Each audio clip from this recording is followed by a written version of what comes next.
Hello everybody and welcome back to our YouTube channel.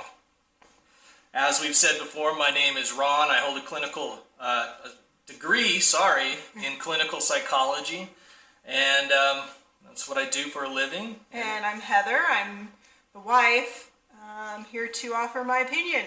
That's what she does every day. That's what I do. I'm good at it.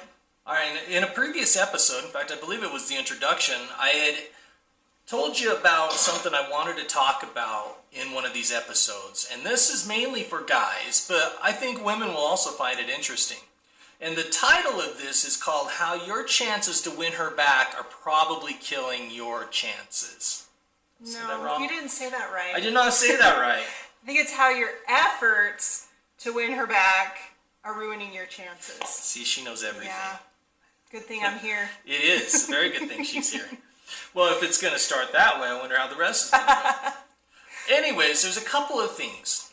If you're a guy and you're sitting there, I'm going to say some things that you might actually find offensive or difficult to accept. I'm going to ask you or challenge you to do a couple of things. Number one is, before you get offended, just sit back and think about what I'm asking or what I'm talking about.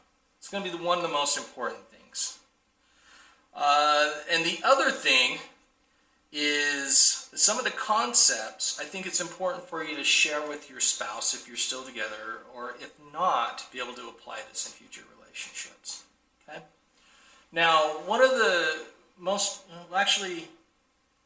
people know this about me, and I studied Freud quite a bit. And Freud, in my opinion, he got off base on a handful of things, or at least it seemed like he did. Okay, it was a cocaine thing. It was the coke. Did you know that he actually overdosed one of his friends as he prescribed cocaine? A lot of people don't know that. I didn't know that. Bad deal. You probably told me and I forgot. I did, probably a million times. Anyways, Freud, in all his genius, made a very interesting observation. And so I don't get the quote wrong, I'm going to read the quote to you. Freud said, "The great question that has never been answered and which I have not yet been able to answer, despite my 30 years of research into the feminine soul, is, what does a woman want?" So easy. Oh, is it?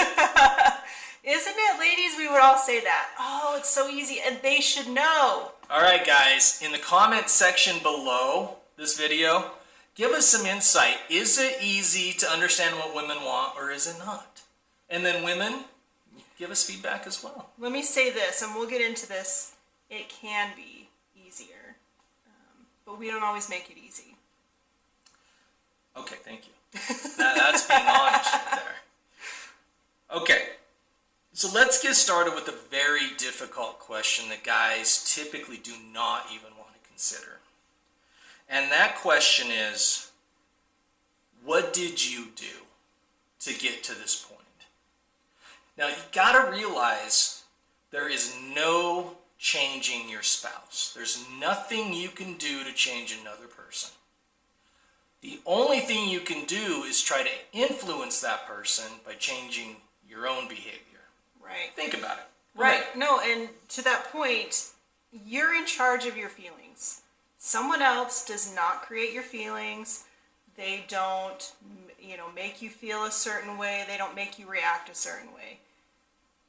No, go ahead, please. You're and this goes for men and women, you're in charge of your reactions, of your feelings, of your actions. So you have to take responsibility for that is a big step, I think. That is a very, very good point. Right. And I'm sitting here the whole time thinking, I'll share what I was thinking later. Here we go. Okay. As I said, so the number one thing you can do to change your wife is to change yourself. Now let's take a look at this from a real practical perspective. You are in line let's say a restaurant. You're sitting at a restaurant and you decide to call the waiter or the waitress or the serve staff idiots, right? Mm-hmm. How are they going to respond? You might get some spit in your food.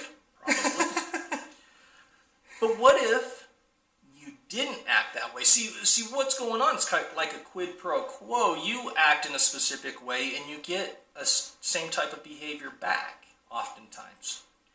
Now let's say you're at a restaurant and you thank the server just simply for being... Are you calling me a server? Yes, I am. Get over it. You thank them and all that. How is the person going to respond to you? Different kind of reaction, Different kind of reaction. It's real basic.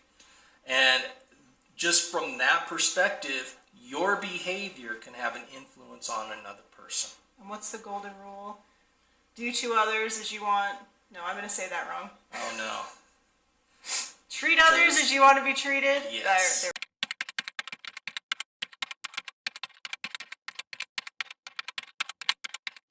Now, once you figure out, and you've asked yourself that question, what have I done?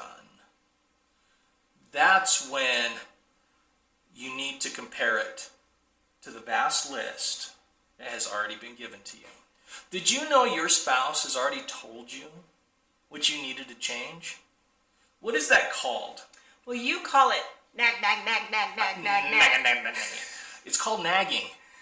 So the nagging that you're so frustrated about is a cheat sheet on how to make the marriage work. Okay. Oh. Well, let me just finish this one point. The one problem with it is it should never have gotten to nagging. And that's on both of you. Ladies, don't let it get to nagging. Figure out a way to express what you need, what you want, in a way that he's going to understand and be receptive to. So then you don't have to nag and nag and nag. And think about what are you really nagging about? Is that the issue? Or are you annoyed about something else? Like, don't get into that nagging. So you're saying just be clear with what you want. Yeah. So I think we have to remember, and I'm super guilty of this. I think other women do the same thing. Our spouse, our boyfriend, our partner, they're not mind readers. They're never going to be that. So if you're not expressing to them what you want and need, that's your fault. Like, you can't, and this took me a long time to understand, but they don't just know. Like, we can't just expect them to know what's in our minds. So just tell them. I have a sweet friend of mine, and her husband have been married for probably close to 40 years. And they went through a really bad patch in their marriage and went to marriage counseling. And they started talking about, what does, I'm going to call her Brenda, that's not her name. What does Brenda need? And she started saying, well, I wish, Bob would do this, and Bob would do this, and I need his help here. And Bob said, you have never told me that before. And now we're here. So don't let it get to a point where you're so frustrated with each other because you haven't expressed what you need. Right. And guys, there's a little trick here. Sometimes your spouse is getting mad because you didn't take out the garbage. Right? Yeah. And sometimes it's not about the garbage at all. Well, it's about other garbage. Right? And so you always have to ask, what is this really about? Is it because I didn't take out the garbage, or is it because my nth number of times of forgetting to take the garbage out expressed to you that you're not important enough to me to do what you've asked me to do? This is a classic example in our marriage, is the magical laundry basket. I love that video. If any of you look at that video, it's great. But don't leave our video yet. No, but that is our life. So I do laundry once a week, and fold the clothes, set them in the laundry basket. I have a laundry basket. Ron has a laundry basket, and his laundry basket. Are we going to talk about our dirty laundry? Yeah, we're going to talk about our dirty laundry. No, this is clean at this point. His clean laundry sits in that laundry basket, either in the laundry room or in the bedroom. It never gets put away. So the next week comes along, it's time to do laundry again. Well, his laundry basket is still full of clean clothes. And I would get so annoyed about it. And week after week, I'm just like, oh, this guy. What guy? And I finally said, I said, Ron, when you don't put your clean laundry away, it makes me feel like you don't appreciate that I did the laundry. And it's not perfect, but he's much better now at putting his laundry away. But I let it fester for so long. And I got so annoyed to the point where I'm not doing his laundry anymore. He can do his own laundry. But it's getting better, you know. But I had to express that to him. Because for all he knows, it was a magical laundry basket. And every week, clean clothes. Did I get off on a tangent? Sorry. I'm going to share a secret with you. Do not let her know.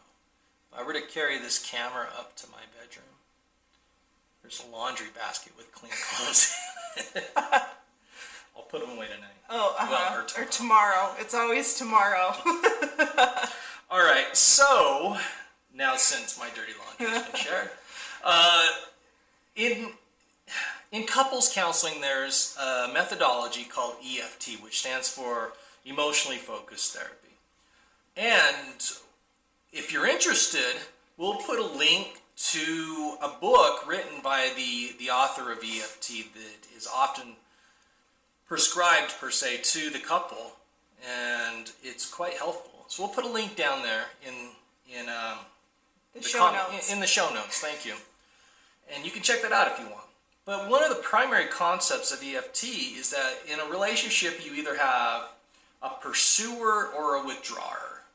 In any healthy relationship, you want two people that are pursuers. You're pursuing the other person. If you have a pursuer and a withdrawer, you got a person in a desperate situation wondering why the other person has no interest in them. And if you have two people who have entered into a withdrawal cycle, then the relationship's over because you are completely disinterested in each other. And it's very important to try to figure out if there's this type of a cycle in your relationship, or who is the pursuer, who is the withdrawer, and in what situations. Because guess what? Sometimes you can be a pursuer and a withdrawer just in different situations. And I'll tell you, from our relationship experience, I think we've been through sort of all of that. Where in the beginning, we pursued each other, it was great. Then I withdrew, he kept pursuing, then we both withdrew. And I think now we're back in pursuing each other. We're not perfect, obviously, but yeah, so I think your relationship can go through stages, but ideally, you know, keep keep pursuing each other. Exactly. So what are some of the withdrawal behaviors that you'll have to watch for? One of the most common ones is simply the silent treatment. Silence is a withdrawal from social contact with another person. Have you ever done the silent treatment? Never. She's never done it. Yeah. What are some other ones?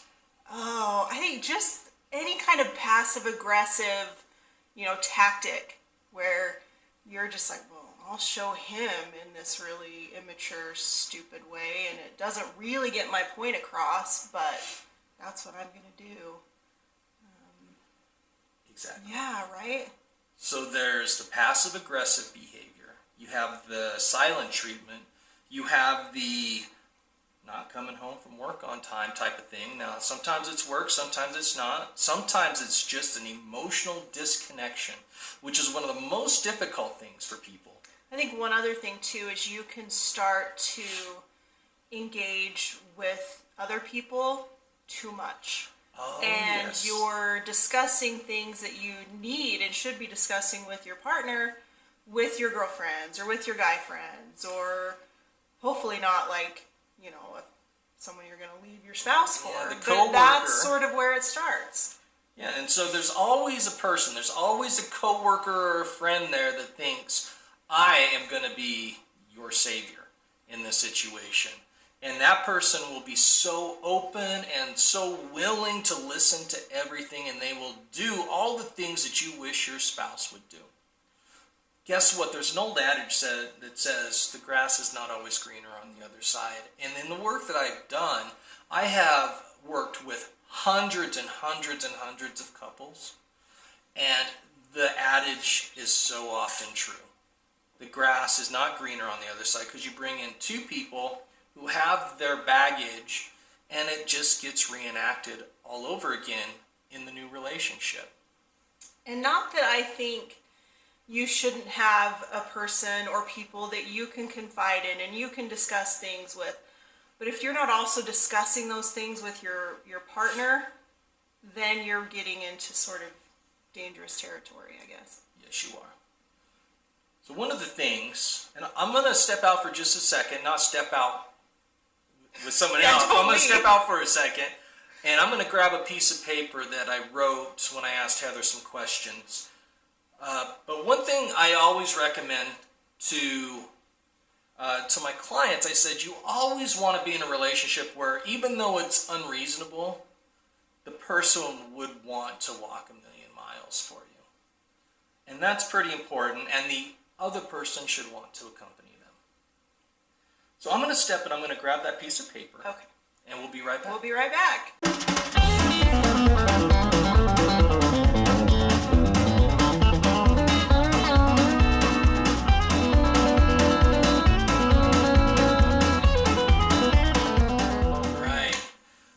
So we're back, and now we're going to get into some other things, but I wanted to share something that I think is really important, and it's called a number of different things. I typically call it the 10-minute check-in, and this is where you always check in with your spouse every single day, and you ask, is there anything I can do better to help you? Right? And I did that one time. I was going to say every day. I ask. We should do that. We should do that every day, more than we do. Yes, probably more than we do. But I do ask. And in fact, Yes. at my favorite restaurant, or one of them, I asked Heather what I could do to be a better husband. Mm-hmm. I have the list. I wrote it on a napkin. He wrote it down. And I still have it. It's like 6 months old. Hangs on the refrigerator. Underneath a whole bunch of stuff that we've already put magnets over it, but it's still there. We still have it. So what did she say? Let's see here. She said, I should be her servant around the house. Uh-huh. Yep, that's exactly what I said. What did you say? I think I said, I need your help around the house a little more. That's another translation.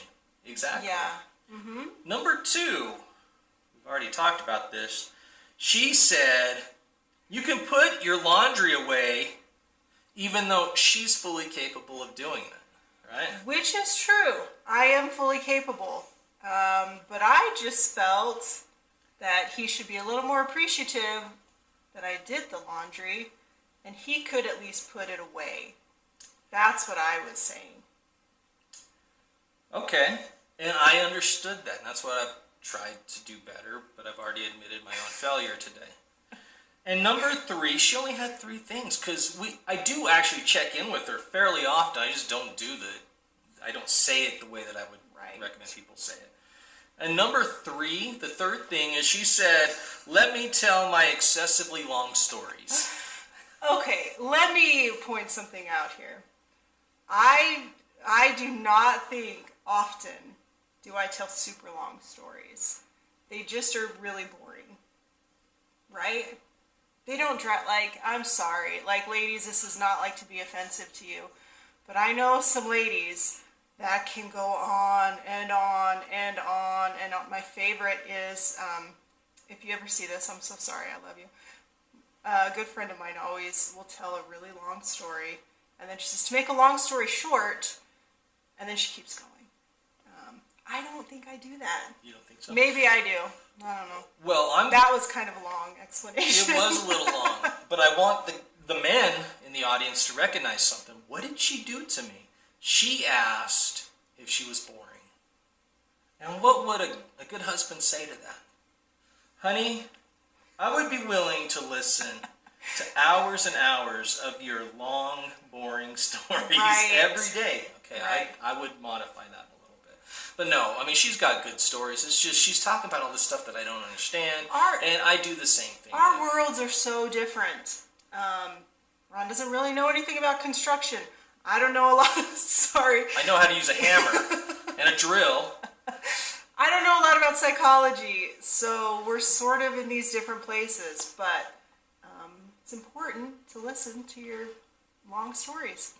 Yes, it is important to listen to each other. Okay, now we kind of got off on this, but this is important. I want you guys to seriously think about doing that.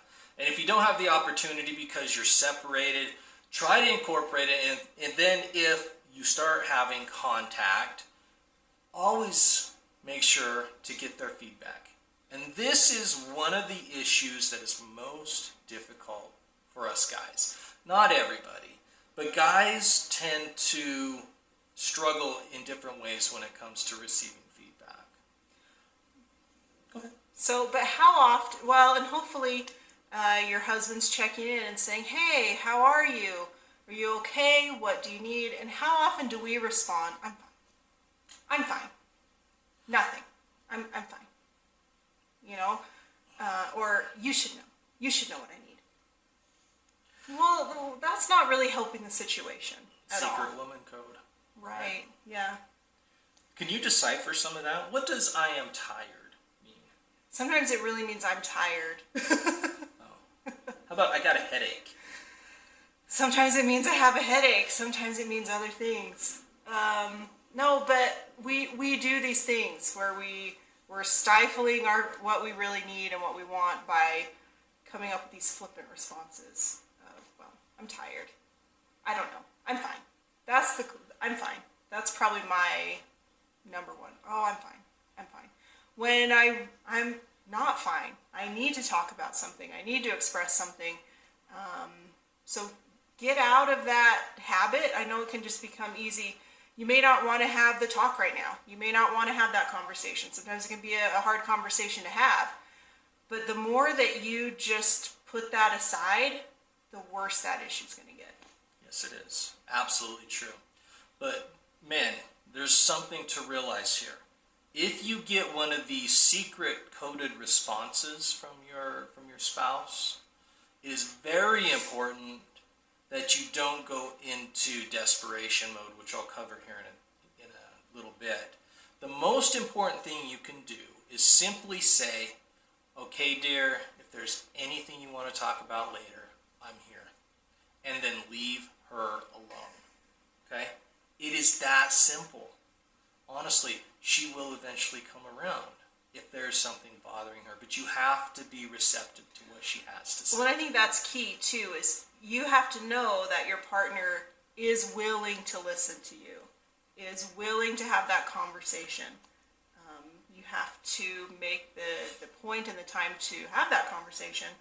But if your partner doesn't care, well, that's a problem. Yes, it is. So be a partner that cares about your spouse's feelings, about what they need, and make sure that they know that, and that when they're ready to talk about it, we're going to talk about it. Absolutely. Absolutely. Absolutely. All right, so one of the things that I've seen in myself and with men in general who are going through these types of relationship struggles, when you get one of those secret coded responses from a spouse or a loved one, we tend to do one of two things. Either we become very defensive or we become very desperate. Let's talk about the defensive for a second. The defense mechanism is really basic. It's the mind's effort to reduce distress or pain or anything negative and increase something positive. And we'll engage in different types of coping strategies to obtain that goal of feeling better. Sometimes they're healthy and sometimes they're not. This destructive defense mechanism I'm talking about is called projective identification, and men are notorious for doing this. And the way to stop it is exactly what Heather said. You have to call it out if it's in a safe situation. So let me describe to you what projective identification is. So projective identification is basically where, in this example, a man has an uncomfortable emotional state, right? Jealousy, insecurity. Quite honestly, I don't know many men who are fine feeling jealous or insecure. It's typically not the case. And so what will happen is the man will then project that onto their spouse. They deny that they have it, project it onto their spouse, and that's an issue. That's step number one. But what happens if you have a very secure spouse who is typically not jealous? Well, your projection isn't working then because they're not acting that way. Step number two, I then need to get you to feel what I'm projecting. So a guy may say, oh yeah, if they're feeling jealous, they may say, oh yeah, guess what this person just told me at the store? They said I have a nice hiney or something like that. And their effort is to get their spouse to start to feel jealous or insecure by comments like, you know, you're nothing without me, or which is a direct reflection back to I'm nothing without you. Women, if you start to notice you're feeling some sort of emotion or thinking some sort of thing that is alien to you, and you're in this type of a relationship, you have to step back and say, is this me or is this something that's being projected on me? If it is something being projected on you, you need, number one, do not accept it. It is not you. You do not need to feel this way. Number two, if it's a safe situation, you may simply say, you know, I noticed when you said that, I started to feel jealous. I'm also wondering if maybe you feel some jealousy somewhere too. And that is a way to try to open the door. Will it work all the time? Absolutely not.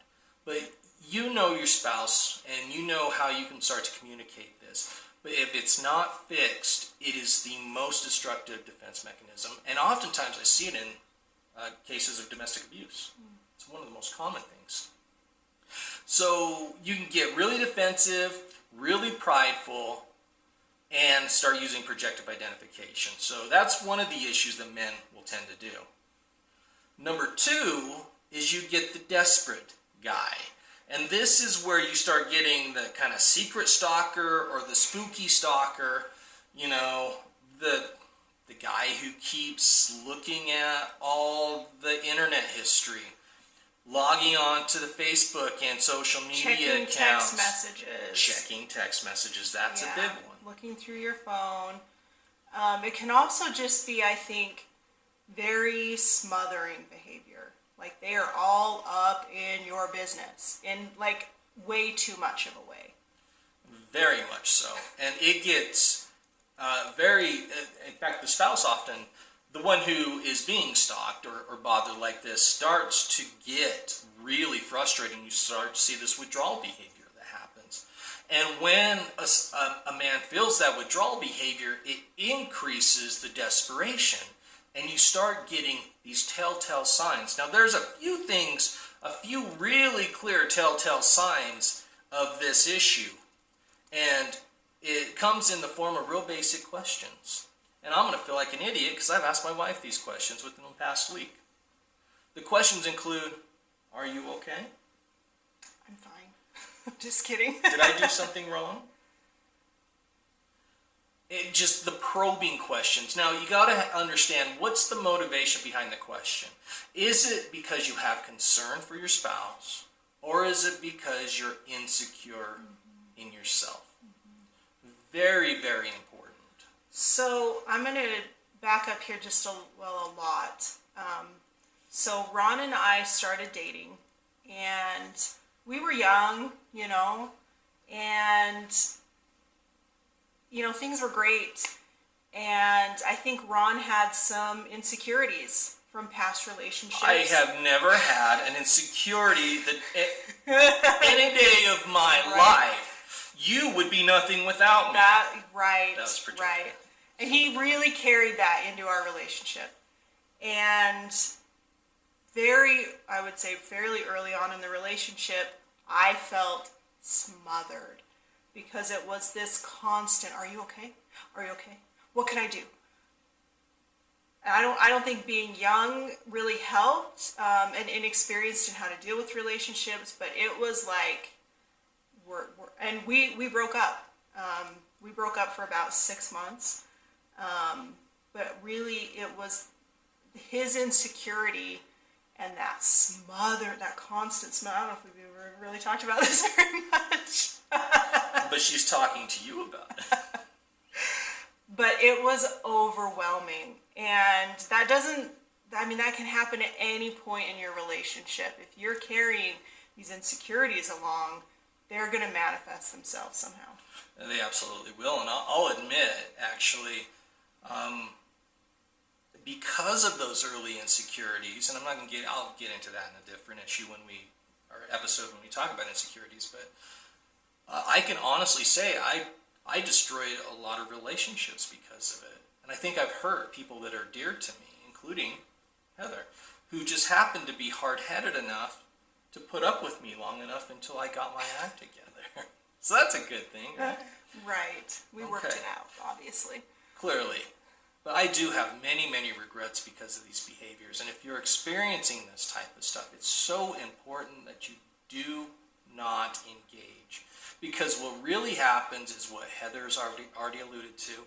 Number one, they feel suffocated. And when a person feels suffocated, they try to push away from you because they need space. Right? And then all of a sudden, that concept of needing space triggers more insecurity. So it's completely backfiring on you. And we talked earlier about, a good relationship has two pursuers. Yep. And if you are overly pursuing, in this suffocating way, it's going to create this withdrawal from the other person. And that's exactly what you don't want. It's exactly what you don't want. Right. See how I tied that back together? That was very well done. Let's give her a hand. All right, so feeling suffocated. But then something else can happen. And that's feeling suffocated is terrible, but once your spouse starts to see you as a creepy stalker, the person who's looking through all the electronics and stuff like that, you're on a whole new level. And that is a significant issue. Now, I'm going to tell you something that is extremely difficult for people to hear. And it's something I had to come to accept. If your spouse is going to cheat on you, there's nothing you can do to stop them. Right? There's no control you have. The best option you have is to be the most loving and caring person. You have to become the person that they would want to be with. Then you're not going to deal with those issues. But if you start going into creepy stalker mode, the relationship is over. And that's what guys do. They'll start in desperation seeking all the answers. And it's killing your chances to get her back because it's distracting you from the behavior that you need to be engaged in. And that is loving, caring, and supporting. Right on. Right I don't have anything. You don't have anything to add. All right, mic drop. We're done. I'm just kidding. And so these efforts, we continue to dig ourselves into worse and worse holes. Now, the desperation issue actually goes further.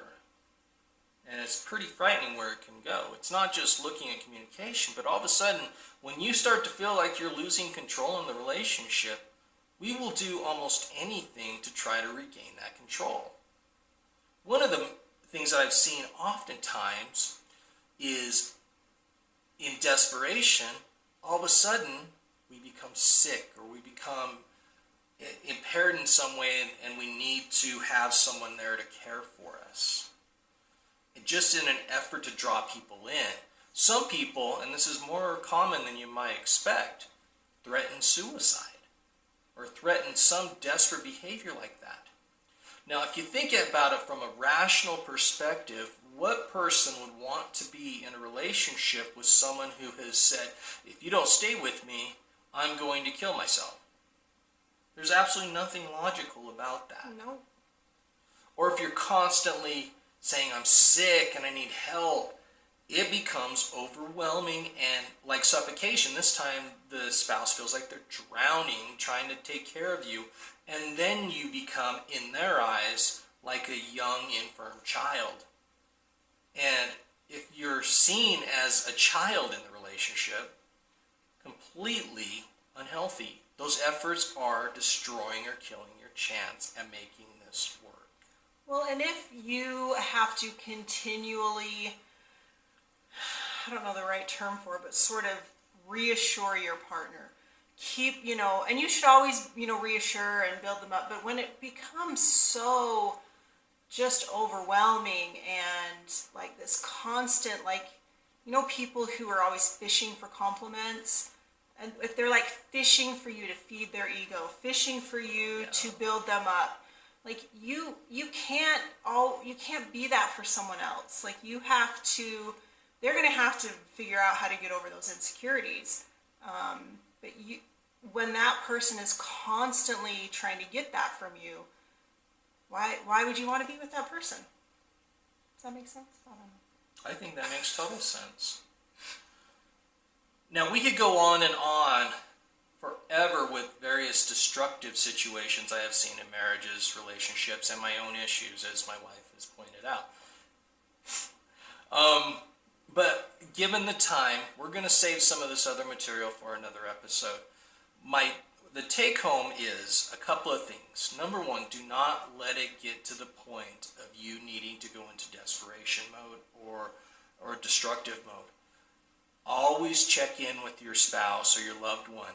Always ask, what can I do better? Not in a desperate way. The motivation always has to be, I want to be a better person for the person whom I love. All right? So always check in. Always ask what you can do better. If you're starting to notice withdrawal, realize it's probably something that you can do to help the situation.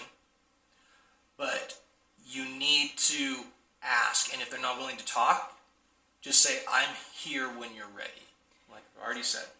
And just be willing to talk as much as you can. I know sometimes there's going to be seasons in your life or your relationship or just a day where you are like, done, I'm not talking today. But be open for that conversation, because you're never going to get anywhere if you play the I'm fine card all the time. Both of you need things from each other, and you've got to communicate what those are and how you can do those for each other. Yes. Right. Very much so. All right. And then for women, if you're starting to feel suffocated, you need to communicate that. And you're probably going to get some sort of negative response because it drew up some very painful emotions for the man. But it's okay, because just letting them know that you love them and you'll help them work through whatever it is, it's going to help.